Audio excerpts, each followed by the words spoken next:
Film yang disutradarai oleh Samir Syah ini berkisah tentang pemilik perusahaan pialang saham bernama Kemal yang berencana untuk membangun bisnis resort di kota Lembang. Demi mewujudkan impiannya, Kemal berjalan-jalan ke perkampungan tidak jauh dari lokasi pembangunan resort. Dia bertemu dengan Sujiwo yang menawarkan villa tua untuk dijual padanya. Tak mau ambil pusing, Kemal langsung mengambil tawaran tersebut. Kemal memboyong keluarga kecilnya untuk menginap di villa itu sembari melakukan beberapa renovasi. Nasnya, kejadian mistis mulai menghantui keluarga kecil itu hingga ditemukan satu ruang rahasia yang menyeramkan. Kemal berusaha untuk menghindarkan kutukan dari anak istri tercinta, namun peristiwa tragis mengakhiri segalanya. Apa yang sebenarnya terjadi? Berikut ceritanya.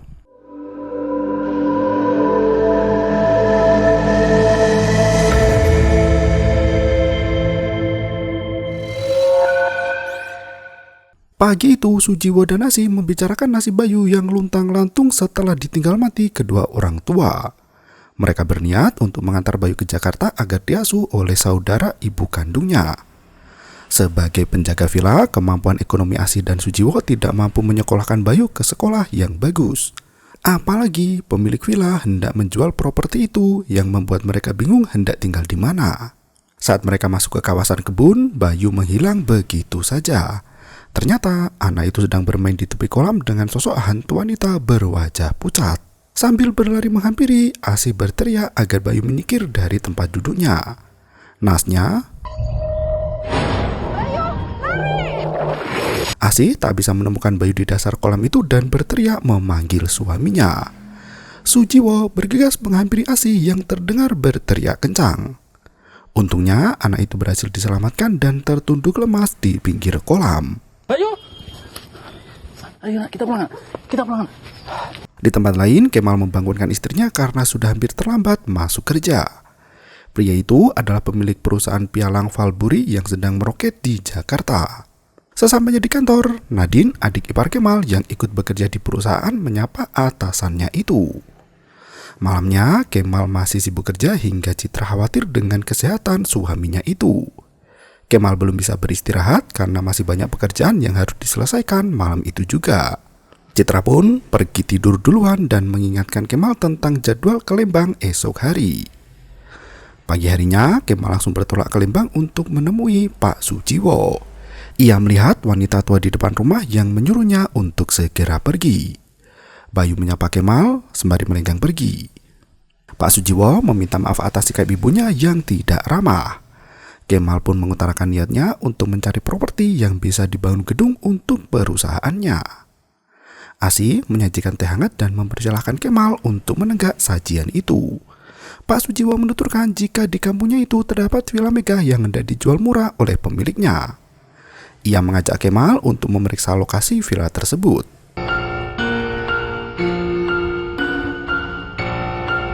Sesampainya di sana, Pak Sujiwo menunjukkan foto keluarga milik villa yang masih digantung di dinding rumah. Konglomerat pemilik villa itu bernama Hadrian Trengganu yang kini menetap di London. Sujiwo menunjukkan beberapa lokasi sekitar villa yang menjadi daya tarik tersendiri. Di samping villa itu terdapat kolam ikan yang sangat indah. Namun karena sudah lama tidak dirawat, kondisi kolam itu tidak secantik dulu. Setelah melihat kondisi villa, Kemal mulai bernegosiasi harga.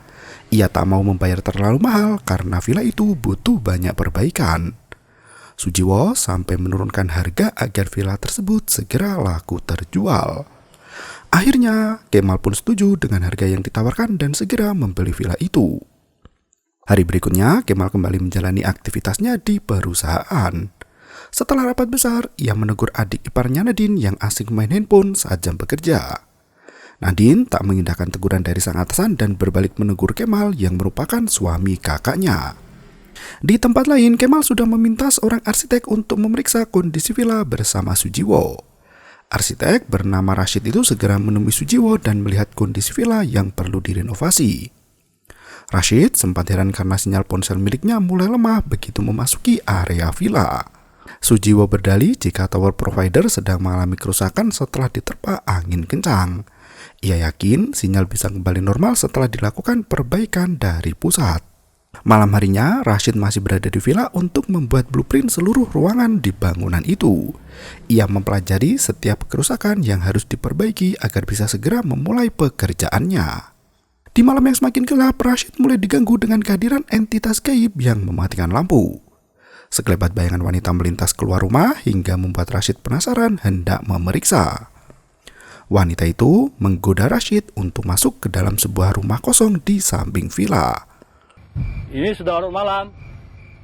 Kalau tidak keberatan, Mbak bisa mampir di tempat saya. Sesampainya di dalam rumah, lampu kembali berkedip hingga Rashid menyadari sosok wanita itu telah menghilang. Di tempat lain, Kemal bersantai bersama istrinya dan Nadine. Ia menelpon Sujiwo untuk menanyakan progres renovasi villa barunya itu. Sujiwo berkata jika Rashid sudah mulai mengerjakan proses renovasi. Kemal berkata jika ia dan keluarga hendak berkunjung di Lembang di akhir pekan nanti. Setelah mendapat persetujuan dari Sujiwo, Kemal pun memboyong anak istri sembari berlibur ke villa itu. Sesampainya di sana, villa masih berantakan dan penuh kotoran. Untungnya, kondisi dalam villa jauh lebih terawat dari sebelumnya. Citra memeriksa kamar utama lengkap dengan ruang kerja di dalamnya. Saat ia keluar dari ruangan itu, kursi kerja yang berada di sana mulai bergerak dengan sendirinya. Di tempat lain, Nadine berjalan mengitari perkebunan yang berada di sekitar villa untuk menikmati alam asri.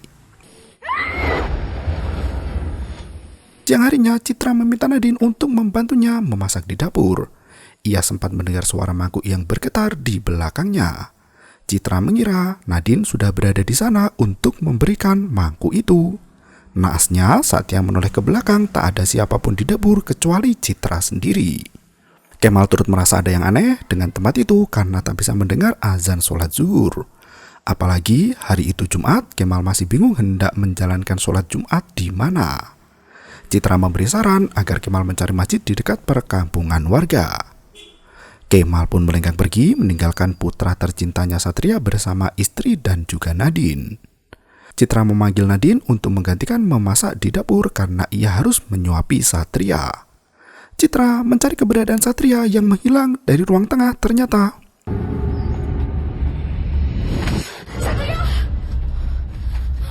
Anak kecil itu bergelut dengan debu gudang yang gelap dan kotor. Citra langsung menggendong Satria yang menangis ketakutan. Melihat tubuh anaknya penuh kotoran, Citra langsung memandikan Satria sembari menasihati agar tidak sembarangan masuk gudang. Satria berkata jika ia diajak oleh seorang anak yang hendak menunjukkan mainan seru. Citra sempat kebingungan karena di villa itu tak ada anak lain yang sebaya dengan Satria.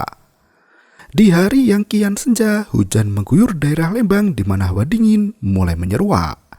Sujiwo datang bertemu untuk menemui Kemal, namun pria itu belum kembali dari sholat Jumat. Tak berselang lama, Kemal berlari dengan pakaian basah kuyup setelah kehujanan di jalan. Ia sempat berbelanja ikan sebelum pulang hingga hujan tiba-tiba mengguyur kawasan villa. Kemal sempat heran karena area lain tidak hujan dan hanya villanya saja yang diguyur hujan deras.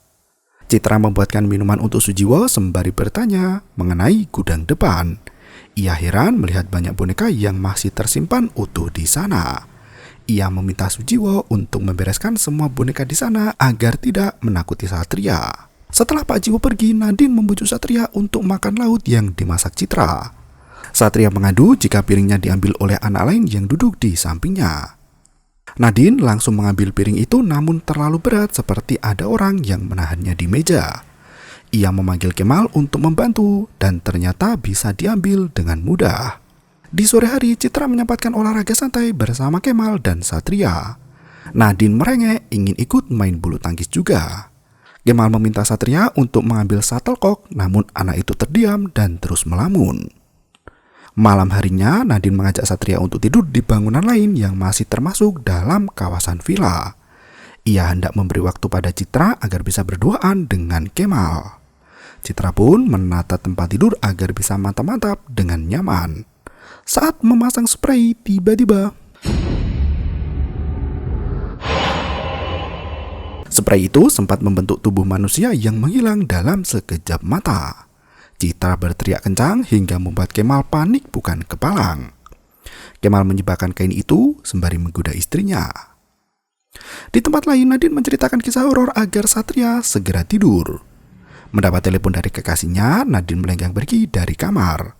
Satria yang sendirian di kamar itu melihat bayangan mengerikan dari sosok yang mengintip di luar jendela. Malam semakin larut, di mana Citra dan Kemal sudah tertidur lelap. Citra terbangun mendengar suara telepon di villa itu. Ia beranjak pergi untuk memeriksa siapa yang menghubungi selarut itu.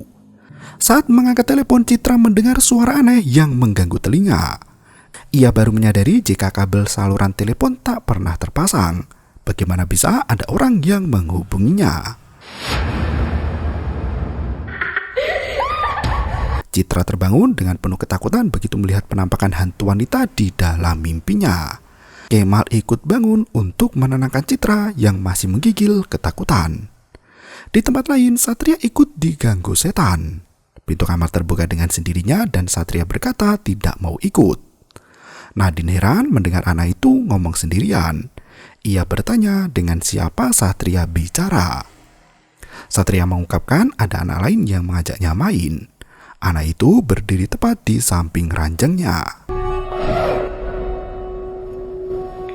Nadine meminta Satria jangan bercanda karena hari sudah sangat larut dan mencekam. Mereka pun kembali tidur hingga pagi kembali menjelang. Hari itu Kemal jogging sendirian melintasi kebun di kawasan villa. Ia menemukan ponsel yang terjatuh di tanah. Ponsel itu berdering di mana Kemal langsung mengambilnya. Seorang ditelepon mencari keberadaan Sandi yang ponselnya jatuh di jalan. Kemal berencana untuk mengembalikan ponsel pada pemiliknya, namun sambungan telepon itu langsung mati begitu saja. Di tempat lain, Citra mencoba mengingat mimpinya semalam untuk mencari keberadaan telepon rumah itu. Ia menemukan ruangan yang sama persis seperti dalam mimpi dengan kabel telepon yang tidak terpasang. Sementara Nadine mengadukan kejadian semalam pada Kemal.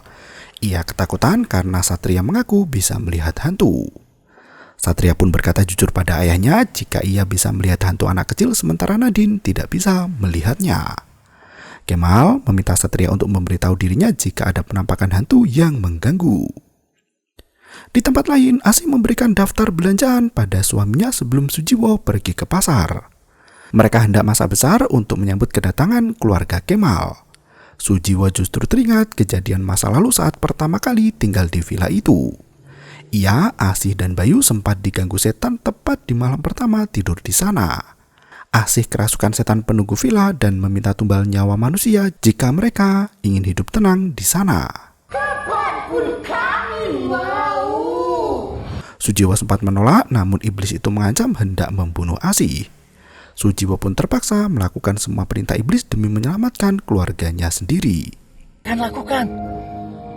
Saya akan lakukan. Ibu Sujiwo memperingatkan agar tidak main dengan ilmu sesat karena termasuk dosa besar.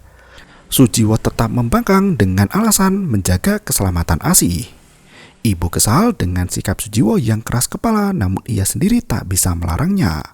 Hingga di suatu ketika, Sujiwo menemukan Bayu dalam kondisi tak berdaya di tengah hutan. Ia merasa iba dengan nasib Bayu yang ditinggal mati kedua orang tua. Tampaknya kematian orang tua Bayu adalah untuk memenuhi tumbal nyawa dari permintaan iblis penguasa villa. Melihat Sujiwo belum berangkat ke pasar juga, Asih langsung membuyarkan lamunannya. Siang harinya, Kemal bertemu ke rumah Sujiwo dan makan bersama di sana. Malam harinya, Kemal harus tetap bekerja meski sedang liburan. Ia mendapat telepon dari Marcel yang meminta nomor resi dari pesanan perusahaan. Kemal mengambil kertas resi itu dari tas kerjanya dan akan mengirimkannya esok hari. Saat menelpon, ia menemukan jaket milik Rashid tergantung di pintu ruang kerja.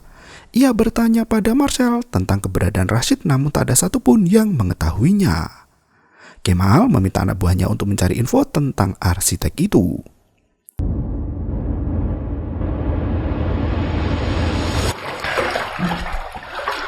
Citra terenyah melihat tulisan di cermin kamar mandi yang mengungkapkan bahwa paras cantik Citra seperti dirinya pada masa dulu. Citra tak mengerti siapa yang menulis di cermin itu. Satria memanggil sang ayah untuk menunjukkan jika hantu itu ada di depannya. Ia menunjuk ke arah foto dan berkata jika wajah hantu itu mirip seperti pemilik villa. Kemal langsung membawa Satria untuk mencari keberadaan Citra yang ternyata sedang pingsan di kamar mandi ruang sebelah.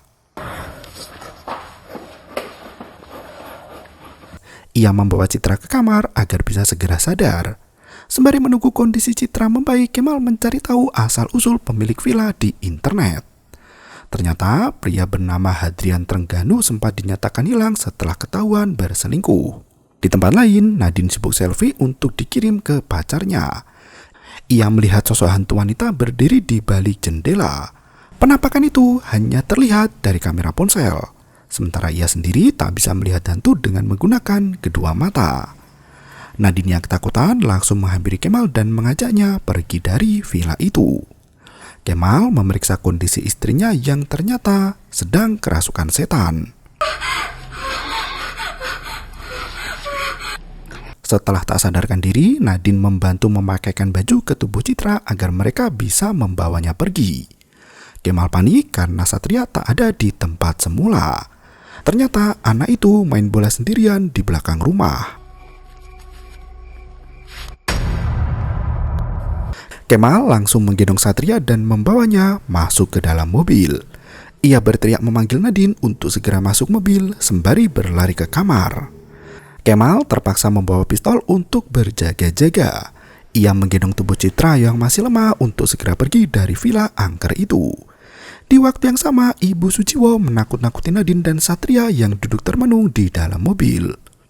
Ibu Sujiwo memaksa mereka berdua untuk lari dan bersembunyi. Nadine pun membawa Satria untuk masuk ke dalam hutan agar bisa sembunyi dari gangguan wanita tua itu. Ternyata Asis sudah menunggu untuk menghabisi nyawa Satria sebagai tumbal. Ia marah pada Ibu Sujiwo karena menggagalkan rencananya untuk kesekian kali. Ia menarik tubuh wanita itu dan membunuhnya malam itu juga. Di tempat lain, Kemal dan Citra bertemu dengan penampakan mengerikan dari makhluk astral penunggu villa.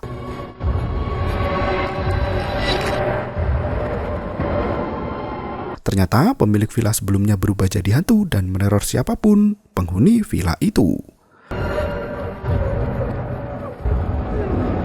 Kemal menembak penampakan hantu itu dengan pistol, namun pelurunya malah mengenai dirinya sendiri. Setelah kejadian itu, foto di ruangan berubah menjadi foto lengkap keluarga Kemal. Sujiwo membawa mangsa baru untuk dijadikan tumbal di dalam villa angker Lembang. Ia mengatakan hal yang sama pada calon pembeli bahwa pemilik villa sudah menetap di London dan film pun berakhir. Meski diproduksi di tahun 2001, kesan tahun 2000-an awal sangat terasa di sepanjang film yang memang dibuat gelap gulita. Dengan genre horor lokal, sang sutradara sengaja memberi level 0 pada kengerian dan ketakutan. Ia berusaha menggambarkan kejadian nyata di lapangan terkait gangguan yang dialami para penghuni villa. Mereka menemui beberapa peristiwa poltergeist dan kerasukan setan yang menimpa para penghuni di sana. Konon hingga saat ini villa itu masih dibiarkan angker karena iblis penunggunya belum mendapat tumbal dengan jumlah yang sesuai dengan keinginan. Nasnya, film ini kurang direkomendasikan untuk penghuni bumi abad ke-21. Namun, jika ingin bernostalgia dengan kualitas film masa lalu, sajian ini bisa menjadi referensi tepat guna. Terima kasih dan sampai jumpa.